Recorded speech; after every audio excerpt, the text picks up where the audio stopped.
परम कारुणिक भगवान श्री हरि और श्री हरि के आराध्य और श्री हरि हैं आराध्य जिनके, उन भगवान चंद्रमौलीश्वर एवं श्री हरि मंदिर में विराजित सभी देवताओं को सदैन्य प्रणाम करते हुए आप सभी को जय श्री कृष्ण, हरिओम, जय सिया राम, ओम नमः शिवाय। यह संपूर्ण मास भगवान शिव जी को विशेष रूप से समर्पित किया गया। वैसे तो शिवाराधन नित्य होना चाहिए, नित्य पूजा, नित्य अभिषेक, नित्य स्तवन, शिव जी का ध्यान इत्यादि नित्य करना चाहिए। लेकिन कुछ नैमित्तिक कर्म भी होते हैं। किसी निमित्त विशेष के चलते जो किया जाए वो नैमित्तिक कर्म है। तो श्रावण मास में भगवान शिव जी की विशेष रूप से आराधना, पूजन,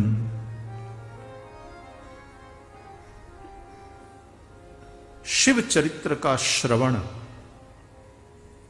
इत्यादि होना चाहिए और वो विशेष लाभप्रद है। वैसे तो आप साल में 3-4 फसल ले लें, लेकिन वर्षा ऋतु में जो पैदावार आपको मिलेगी, जो उपज मिलेगी, उसका विशेष महत्व है। तो उसी तरह श्रावण में जो शिवाराधन होता है वो विशेष फलदाता है।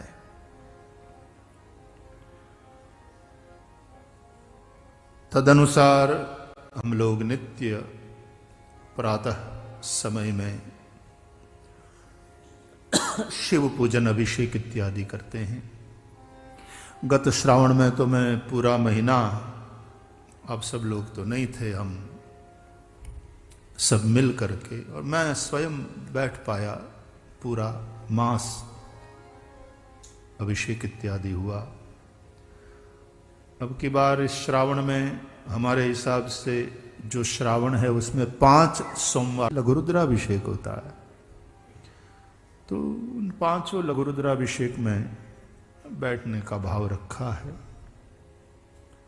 2 सोमवार इस तरह से लघुरुद्राभिषेक का लाभ लिया। 3 सोमवार यहां पर 2 और 1 मैंने सापुतारा में, वहां जहां से हम आए हैं, शुरुआत यात्रा की जहां से हुई, भगवान बाबड़ेश्वर, वहां पर भी सोमवार को ऋषि कुमार जाते हैं और रुद्राभिषेक पूजन संपन्न करते हैं। तो वो क्रम भी बराबर चल रहा है। भगवान बाबड़ेश्वर के सानिध्य में श्रीमद् भागवत कथा का भी हम लोगों ने आनंद लिया। भगवान बाबड़ेश्वर को सुनाने के भाव से वो 7 दिवसीय आनंद, और भगवदिया उर्वशी बहन उस कथा की मनोरथी थी, जो यहाँ पर भी इस कथा में मनोरथी के रूप में जुड़ी हुई है। जूनागढ़ में भी भगवान भवनाथ विराजते हैं।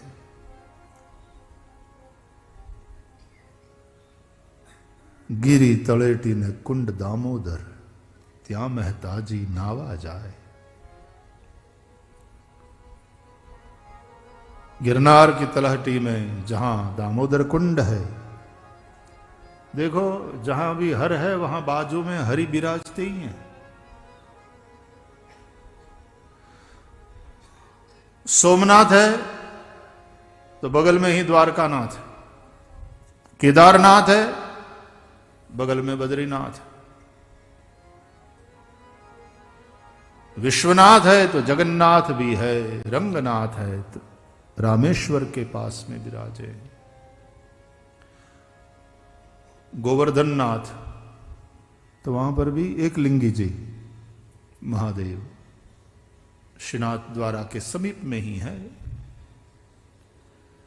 तो हरिहर सेवक स्वामी सखासी पी के, बिना एक दूसरे के रह नहीं सकते,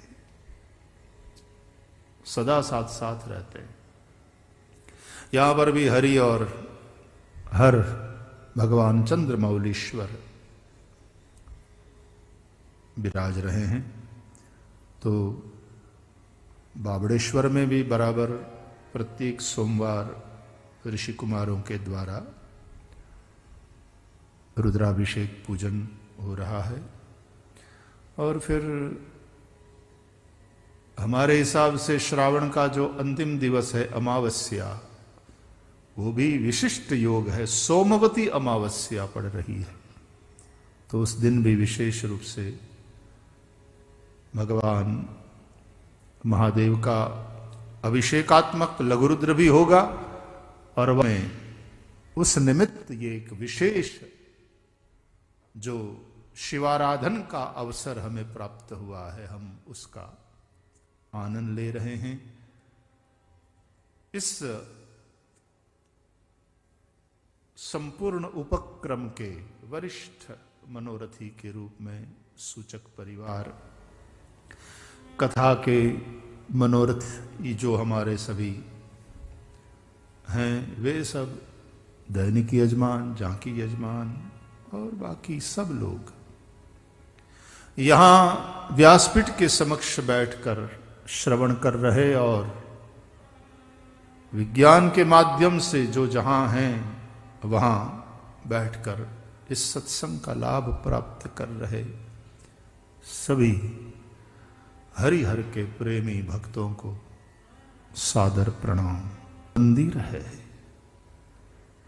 देह देवालय है, देहो देवालय प्रोक्तः, और उसमें सबकी आत्मा शिव है। आत्मा त्वम गिरिजा मति, सबकी मति गिरिजा है।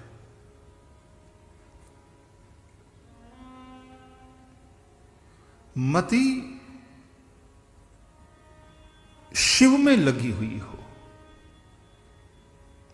मति ने निश्चय कर लिया हो, क्योंकि वो निश्चय करने वाला तत्व है।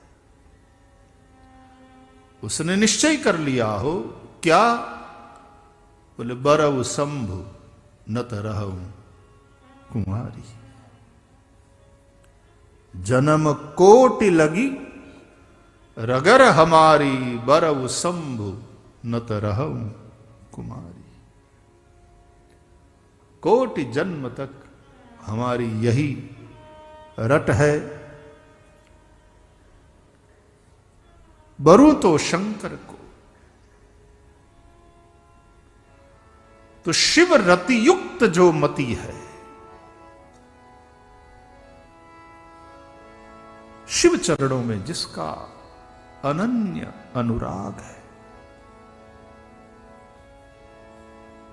उसको कोई हिला नहीं सकता। कथा हम शिव पुराण में भी सुनते हैं, कथा रामचरितमानस में भी हम सुनते हैं, अन्यान्य ग्रंथों में भी ये कथा मिल जाती है कि जब पार्वती तपस्या कर रही है शिव को वरने के लिए, शिव प्राप्ति के हिसाब से, तो स्वयं सप्तऋषि आते हैं परीक्षा करने पार्वती की मति में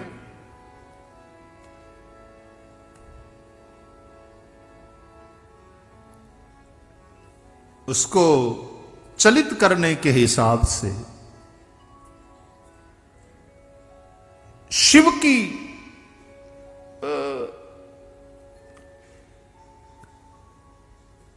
निंदा तो नहीं कहेंगे, लेकिन अयोग्यता पार्वती के पति के रूप में होने की, और विष्णु आदि कितने सुयोग्य वर हैं तुम्हारे लिए, यह समझाने की चेष्टा करते हैं सप्तर्षि इत्यादि। और शिव पुराण में तो याद रहे सप्तर्षियों को शिवजी ने ही भेजा है। पार्वती पहि जाहि तुम प्रेम परीक्षा लेहु। और शंकर जी के कहने से सप्तऋषि गए हैं और पार्वती के शिव प्रेम की परीक्षा करते हैं।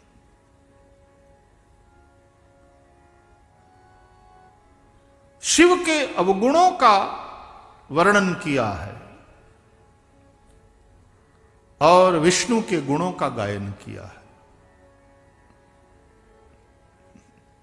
याद रहे एक ही तत्व के दो रूप,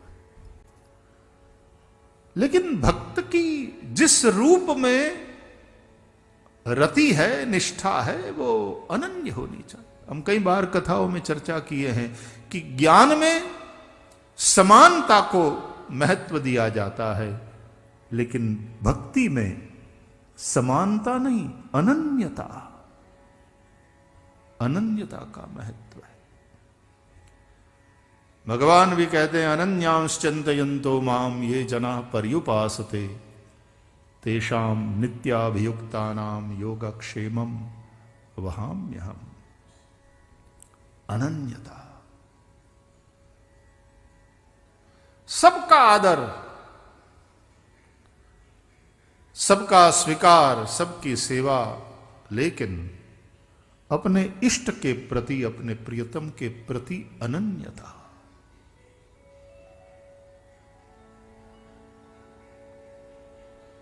अपने गुरु के प्रति अनन्यता, सबका आदर, सबको वंदन, लेकिन अपने सदगुरु के प्रति अनन्यता।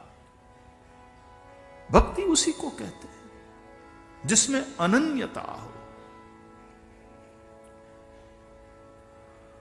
पत्नी, पति से संबंधित जितने लोग हैं उन सबका आदर करती है। पति के पिता, पति की माता, पति के भाई, बंधु, बहन इत्यादि, सबका आदर, और सबकी सेवा भी करती है।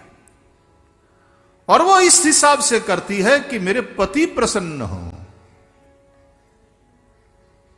क्योंकि उसकी सेवा से यदि उसके सास ससुर प्रसन्न है तो निश्चित रूप से उसका पति भी प्रसन्न होने ही वाला है।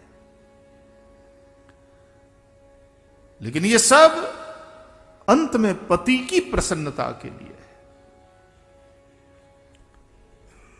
इसलिए साधक जो भी सत्कर्म करता है, पुण्य कर्म करता है, अंत में उसका फल तो यही चाहता है कि मेरे इष्ट के, मेरे आराध्य के चरणों में मेरा अनुराग बढ़े।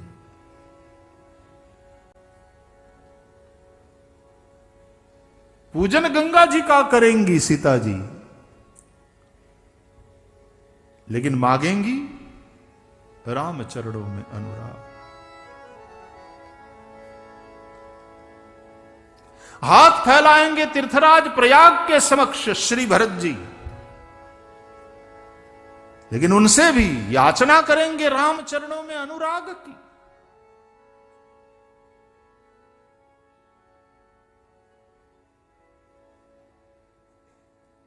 मांगऊ भीख त्याग निज धर्म। है तो ये चतुर्विध पुरुषार्थ के दाता तीर्थराज प्रयाग, लेकिन वो खुद चल के नहीं दे रहे हैं, ये मांग रहे हैं, इसलिए भीख। मागव भीख, त्याग निज धर्म, आरत काहन करई कुकर्म।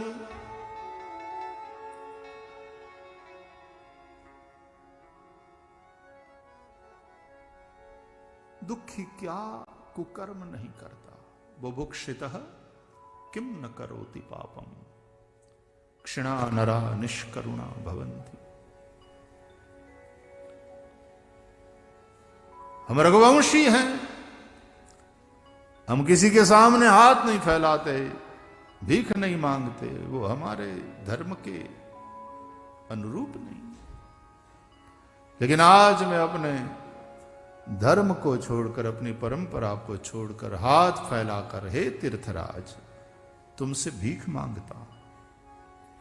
रामचरितमानस में कथा है कि श्री भरत जी की यह बात सुनकर के तीर्थराज प्रयाग प्रमुदित हो गए कि साधारणतया यहां जो लोग आते हैं उन्हें मैं जो देता हूं वो पाकर के कृतकृत्य होते हैं, लेकिन आज मेरे पास एक ऐसा साधक आया है, एक ऐसा मांगने वाला आया है कि वो जो मांगेगा उसको देकर मैं कृतकृत्य हो जाऊंगा।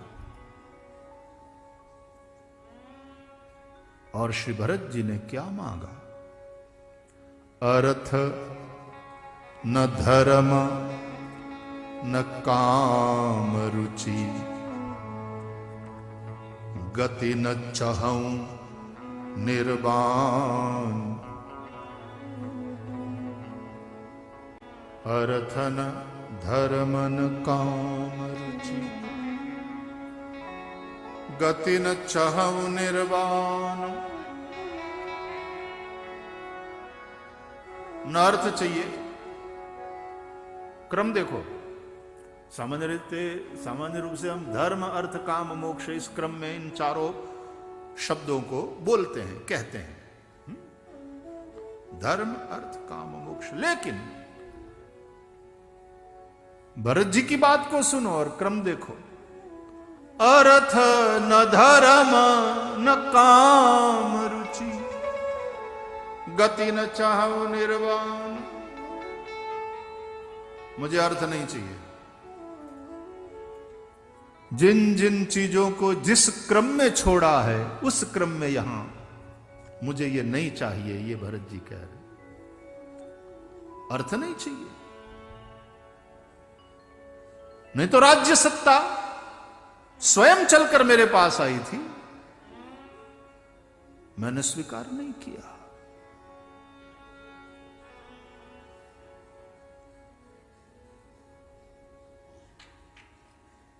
गुरुदेव श्री वशिष्ठ जी ने समझाया भरी सभा में कि राम ने पिता की आज्ञा का पालन किया है और वनवास का स्वीकार किया। भरत, तुम्हें भी चाहिए कि पिता की आज्ञा का पालन करते हुए इस राजगादी का स्वीकार करो। बड़े भाई के पथ पर चलो। पिता की आज्ञा का पालन करना, अनुचित उचित विचार तजी, जे पाल है पितु बैन, ते भाजन सुख सुजस के, बस ही अमर पति ऐन।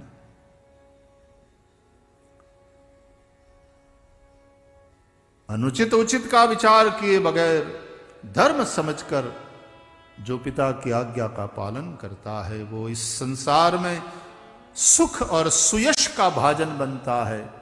उसको सुख भी मिलता है और उसकी कीर्ति भी सर्वत्र फैलती है और मृत्यु के उपरांत वह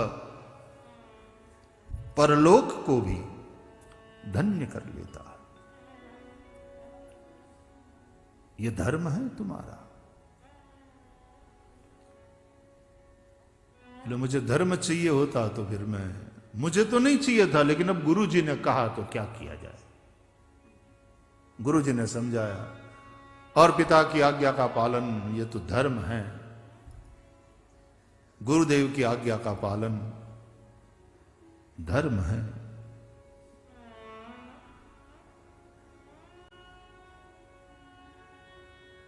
पार्वती जी ने तो गुरु की आज्ञा को अपने आराध्य की आज्ञा से भी विशेष महत्व दिया। तजौन नारद कर उपदेशु, 100 बार स्वयं महेश आकर के मुझसे कहे तो भी मैं उनकी बात नहीं सुनूंगी। मैं तो अपने गुरु देव ऋषि नारद ने जो उपदेश दिया है, उन्होंने जो आदेश दिया तदनुसार लगी हूं। मैं तपस्या नहीं छोड़ूंगी। मेरे गुरु का आदेश है, मेरे गुरु का उपदेश है, मेरे गुरु ने आश्वासन दिया है, लगी रहो तपस्या में, शिव तुम्हें मिलेंगे।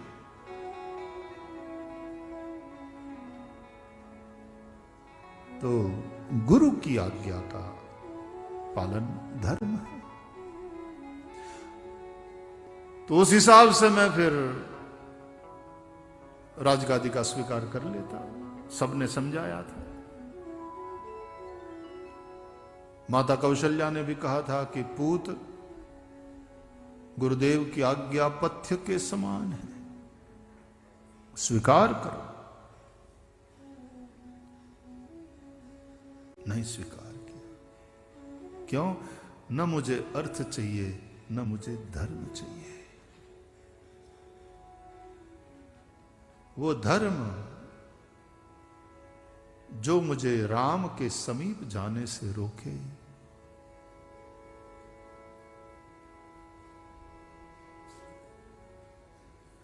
गोपियां उस धर्म को छोड़कर गई। धर्म, कर्तव्य, मर्यादा, लेकिन आधी रात, पूर्णिमा की रात्रि में अपने घर को छोड़कर, अपने सगे संबंधियों को छोड़कर, जहां जहां जिन जिन कर्तव्य कर्म में वो लगी हुई थी, सब कुछ छोड़कर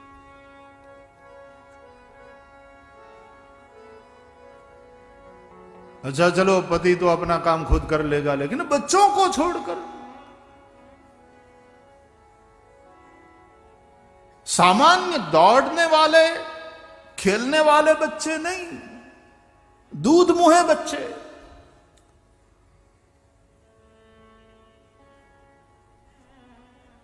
पाययन्त्य शिशुन पयः,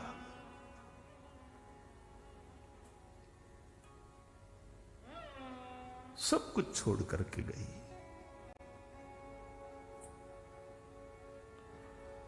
चलो अगले को धर्म क्या है उसकी समझ नहीं है, तो कम से कम जिनको समझ है वो लोग रोकने की कोशिश करते हैं कि ये क्या कर रहे हो, ये जो कर रहे हो वो अधर्म है। तुम्हें इस तरह आधी रात गए, घर छोड़कर जंगल की ओर नहीं जाना चाहिए, ये क्या पागलपन है। पति भोजन कर रहा है, उसकी सेवा में तुम हो, और बस क्या बंसी सुनाई पड़ी, भागी। बच्चा भूखा रो रहा है, उसको स्तनपान करा रही थी, उसको छोड़कर भागी जा रही, और ये बच्चा रो रहा है। ये बूढ़े सास ससुर जिनकी सेवा तुम्हारा धर्म है, उसे छोड़कर जा रही हो।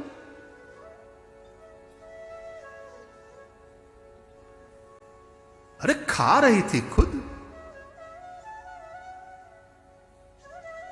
और हाथ से कवल को छोड़कर उठकर भागी। ये क्या बात हुई? साधारणतया कोई भोजन कर रहा हो तो हम उसको बीच में से, बेटा भोजन छोड़कर मत उठो, पहले भोजन कर। थाली एठी छे, एम उभा थईने जवाय नहीं।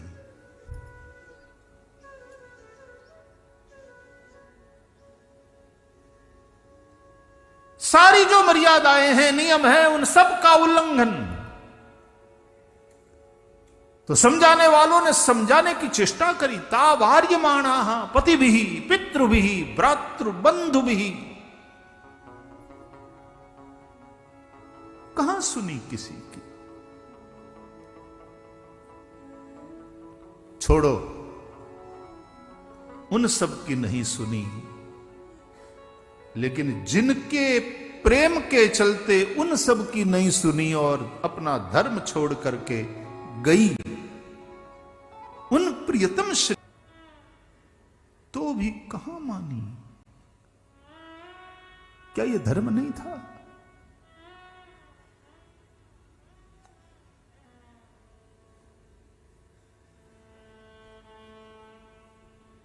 एक होता है धर्म और एक होता है उससे उत्पन्न होने वाला फल। और वो क्या है? सवै पुंसाम परो धर्मो यतो भक्ति ही अधोक्षजे, यतः भक्ति ही अधोक्षजे। और उस भक्ति, उस प्रेम के चलते अर्थ न धर्म न काम रुचि, काम में मेरी कोई रुचि नहीं, मेरी रुचि तो राम में है। और ना मुझे मोक्ष चाहिए, गति न चाहूं निर्वाण। मेरी दुकान में इतना ही तो सामान है, धर्म अर्थ काम मोक्ष, ये चार ही तो है। और ये तो इनको चाहिए नहीं। अब ये मांगेंगे और मैं नहीं दे पाया तो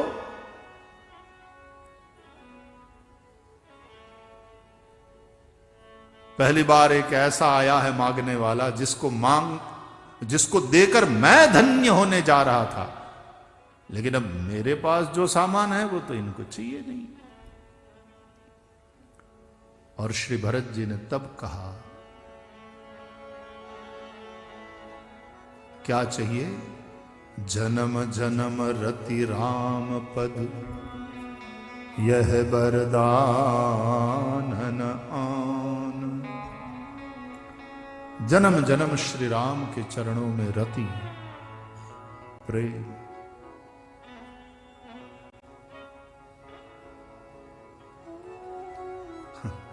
सुनकर थोड़े रिलैक्स हो गए तीर्थराज प्रयाग। क्यों?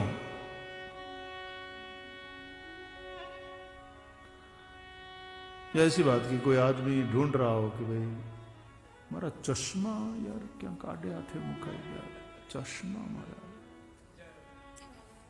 चश्मा पता नहीं, अभी आधे घंटे पहले तक तो था। छोकरा हमारा चश्मा तरह छो, बापूजी तुम्हारा माथा ऊपर है, तुम्हारे सिर पे थोड़ा, ओ यही है। फिर यूं बाबा आपके सिर पर यूं आपने ऊपर चढ़ा लिया, चश्मा तो यही आपके पास।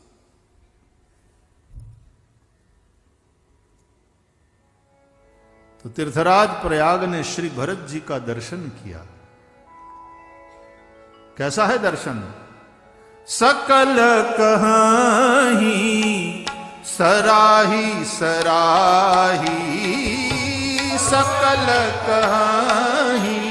जो अयोध्या के लोगों ने दर्शन किया था राजसभा में, सकल कहाही सराही सराही।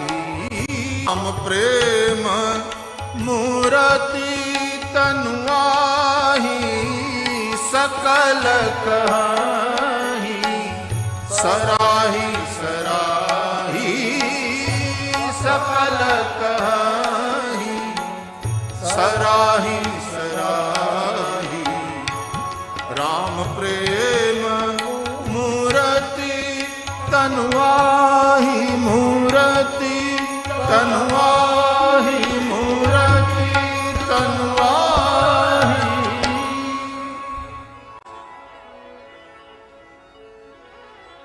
ये तो है ही राम प्रेम का मूर्तिमंत स्वरूप। तो जो वो है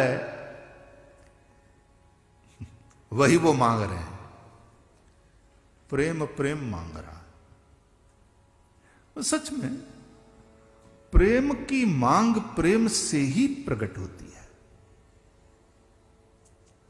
सच में भीतर प्रेम हो तो ही आदमी बस प्रेम चाहिए आपका और कुछ नहीं चाहिए ऐसा कहेगा। प्रेम के अतिरिक्त और कोई कामना होती है तो आदमी कुछ और मांगता है। फिर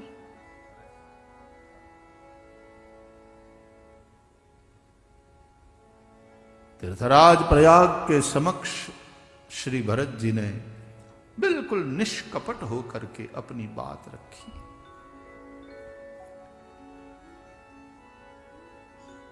कहा तीर्थराज ने, तात भरत तुम सब विधि साधु, राम चरण अनुराग अगाधु। हे तात भरत आप सब प्रकार से साधु है। आपके जैसा सज्जन, आपके जैसा सच्चरित्र सुशील, आपके जैसा सरल और कौन है। जो आप मांग रहे हैं, आपका रोम रोम, आपका शरीर का एक एक कण उसी से बना हुआ है। राम चरण अनुराग अगाधु।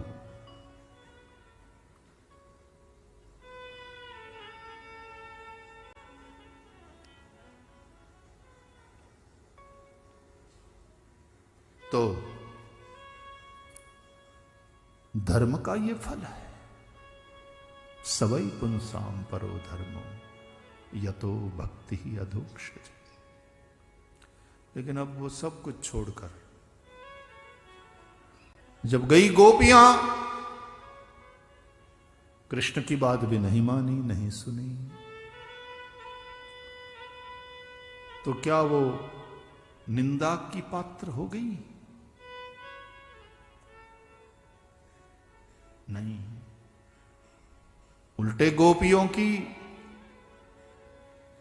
भूमिका इतनी ऊंची बताई गई कि वो प्रेम मंदिर की ध्वजा, शिखर भी नहीं, शिखर के ऊपर भी ध्वजा, गोपी प्रेम की ध्वजा।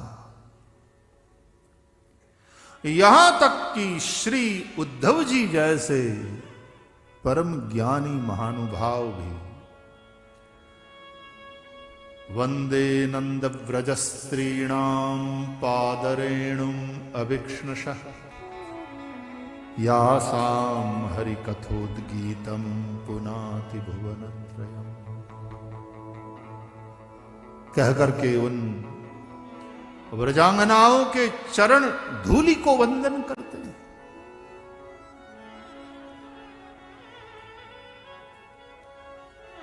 तो पार्वती के मन को भी चलित नहीं कर पाए।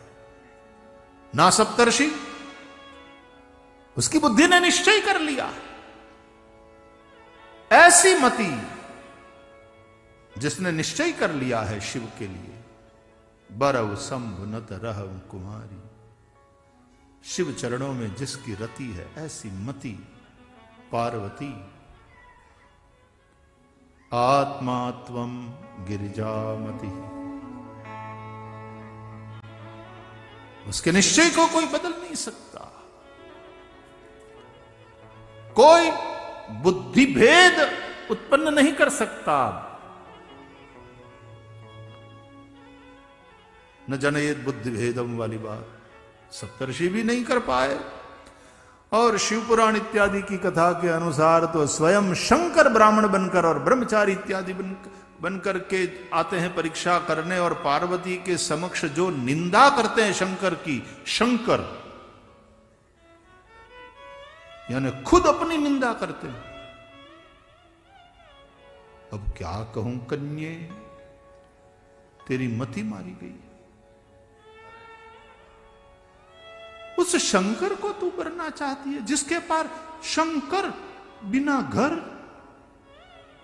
घर ही नहीं। तू क्या खाक घर वाली बनेगी? उसकी घरवाली बनने के लिए उसके पास घर तो होना चाहिए।